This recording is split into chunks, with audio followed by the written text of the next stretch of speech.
De lente, daar verlangen we ieder jaar opnieuw naar. Maar naar asperges niet minder. Dat heerlijke, zachte, prachtige witte goud uit Limburg.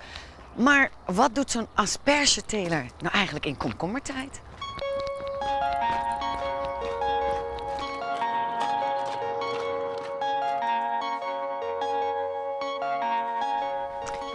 Ik durf hier eigenlijk helemaal niet te roepen. Het is zo sereen en zo rustig. Frank! Frank! Daar is hij. Goedemorgen. Hi. Hi. Hey, ik zei al, wel een moderne kast. Daar heb ik straks natuurlijk 1001 vragen over. Maar gewoon de ouderwetse klassieke aspergesteker. Ja, het aspergemes. Het is, de methode blijft toch nog hetzelfde zoals het 100 jaar geleden ook was. Ja, 100 jaar geleden, maar... Hey, dit lijkt wel een... ja, het is bijna net zo stil als in de kerk. Heilig. Bijna heilig. Ja.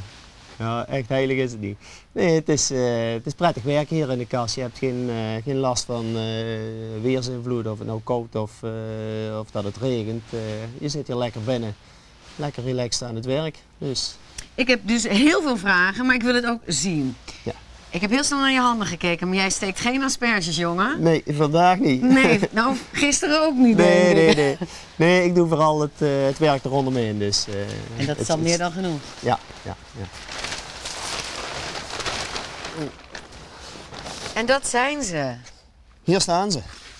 Het werkt zo, je graaft die asperge uit totdat je kan zien waar je moet steken. Ja. Dan zet je je mes erbij en je steekt hem af en dan heb je hem. Het is warm. Ja.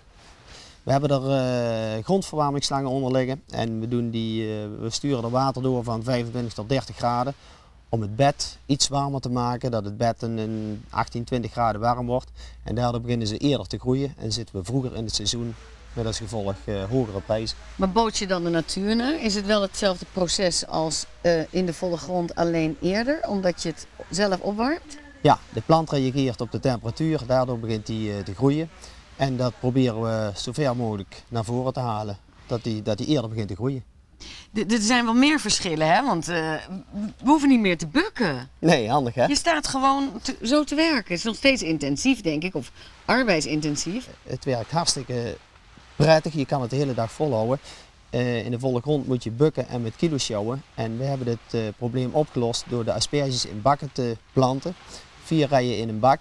En je kan mooi rechtop blijven staan met steken. En hoeveel hectare heb je hier?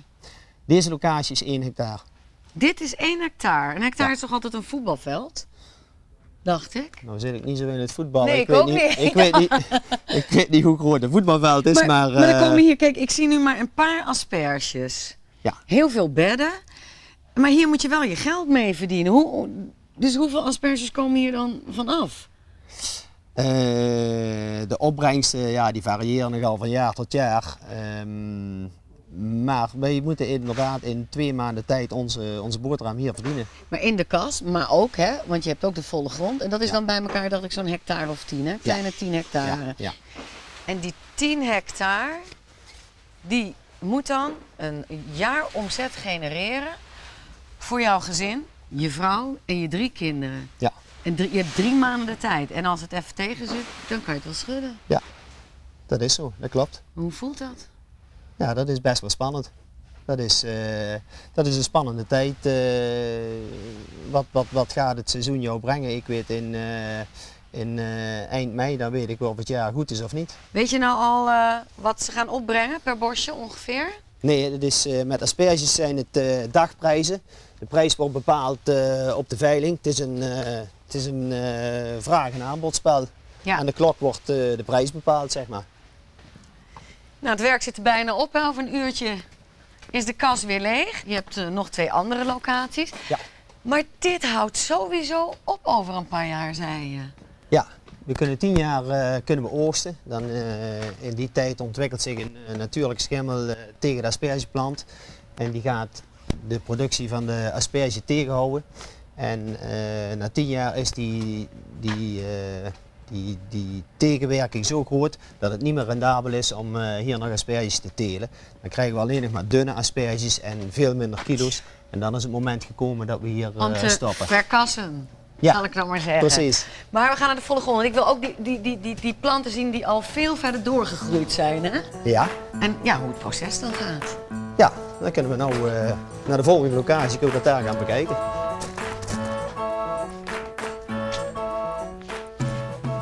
Dus nu loop ik eigenlijk door een aspergebed. Dit zijn allemaal asperges geweest. Ja, dat klopt. De cyclus is zo, de plant die heeft 15 koppen. Daar lopen de eerste 10 koppen lopen ervan uit. Dat worden de asperges die we oogsten. De laatste 5 blijven staan. Die laten we doorgroeien en dat worden deze boompjes. En met deze boompjes maakt hij in de zomer met behulp van zonlicht, water en voedingsstoffen, maakt hij reservestoffen die terug in de wortel gaan. In de winter gaat hij in rust, gaat hij slapen en dan wacht hij op de lente totdat de temperatuur hoog genoeg wordt en dan beginnen ze weer uit te lopen en het hele verhaal begint weer vooraf aan. Jeetje. Het is bijzonder hoor, daar zie je ze nog staan. Hè? We hebben ze net gestoken. Dat wordt dan deze plant en volgend jaar begint het hele feestje opnieuw. En dat gaat dan 10 jaar door en dan is ook deze kas weer leeg. Ja, dan moeten we stoppen en op zoek naar een volgende locatie. Maar, ja, ik wou net zeggen, en je bent zo'n reiziger dan, hè? Een aspergereiziger. Ja, moet je het wel noemen. Ja, en zie je jezelf dan steeds weer met je vrouw samen andere kassen huren en vullen? Gaat dat zo? Ja. Wij zijn toch wel continu op zoek naar kassen waar we deze teelt weer kunnen starten. Dat ons bedrijf toch aan het lopen blijft.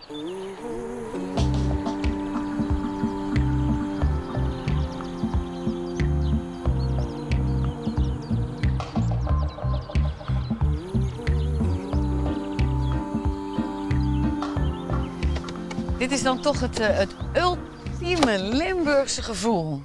Noord-Limburg, asperge, de vogels, de wijsheid, de rust en de grond waar je je geld mee verdient. Ja, dat klopt. Maar wat betekent grond voor jou? Ja, wat betekent grond voor mij? Ik vind het fijn om buiten te werken, in die grond bezig te zijn. Ik ben hier 46 jaar geleden geboren en getogen. Ik heb hier altijd gewoond. Mijn vader heeft hier altijd gewerkt. En ik heb de kans gekregen om het over te nemen. Kijk, hier begint die grond te barsten. Zijn dit de eerste asperges uit dit bed? We hebben al een dag eerder gestoken hier. Kijk, vroeger moesten we ze steken voordat de zon erbij kwam. Maar nu dankzij de folie kunnen we even wachten. Nou, lekkerder en verser kun je het niet hebben. De Limburgse asperge, dat is toch ook, ja, dat is iets trots. Hè? Want het is natuurlijk ook een product waar we ontzettend mee naar buiten treden met de asperge. Ja. Begrijp jij het dan nog? Ik heb gehoord dat als ik nu naar de supermarkt ga, dat ze misschien wel uit Peru komen. Ja, dat begint nu iets minder te worden, omdat nu het seizoen start van de Hollandse asperges. Maar er komt inderdaad asperges uit Peru, die worden daar gestoken, die krijgen een chloorbehandeling en die gaan dan de boot op. 4 weken later maar dat moeten we toch niet willen eten? Nee, Die boodschap moet je toch verkondigen. Dit zijn onze bedden, dit is onze grond, dit zijn onze asperges. En wij eten gewoon Limburgse, Hollandse asperges. Vertel het rond. Ja, ga als een sodemieter steken, man. Ga meteen beginnen. Ja.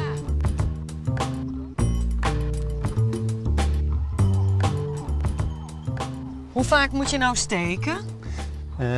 Toch wel minimaal 1 keer in de 2 dagen. En net als nou met dit weer, ik denk 1 keer in de 1,5 dag. Dus in de 1,5 dag moeten we alles gestoken hebben en dan moeten we weer terug zijn bij het begin. Ja, alles. Normaal. 6 hectare? Ja. Jeetje, maar hoe hard groeien ze dan? Per dag?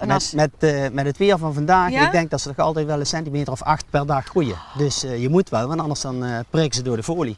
Ongelooflijk. Maar dan haal je dus ook wel heel veel kilo's op als je dit zo vaak om de 1,5 dag moet gaan steken. Ja. Hoeveel? Dus een gok? Eerste jaar is het wat minder, want het plantje is nog zwak. Maar de volgende jaren zitten we toch tussen de 6 en de 9 ton per hectare. Dit is de A-super noemen ze dat. Dat is een beetje dunner als de dubbele A-super. Dit is Een beetje dunner, dit is wat mensen willen, hè? Dat is wat mensen willen, dat zijn de beste. Oké. Ja. Jullie wonen in het ouderlijk huis van Frank, hè? Frank is hier geboren, die is nog nooit weg geweest hier. Nee, wat is hij nou voor een man?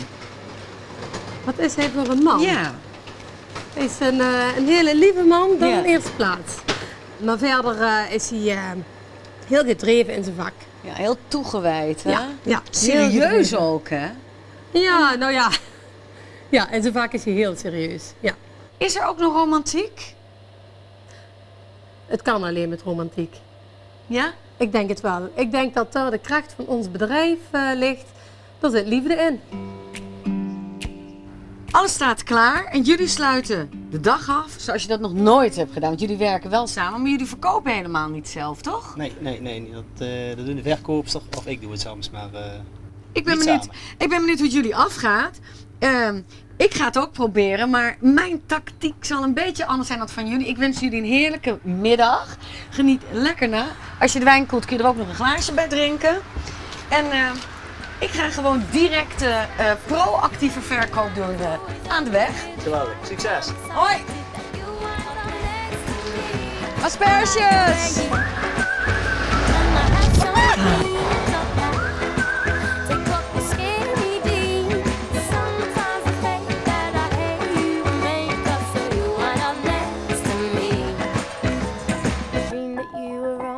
Train,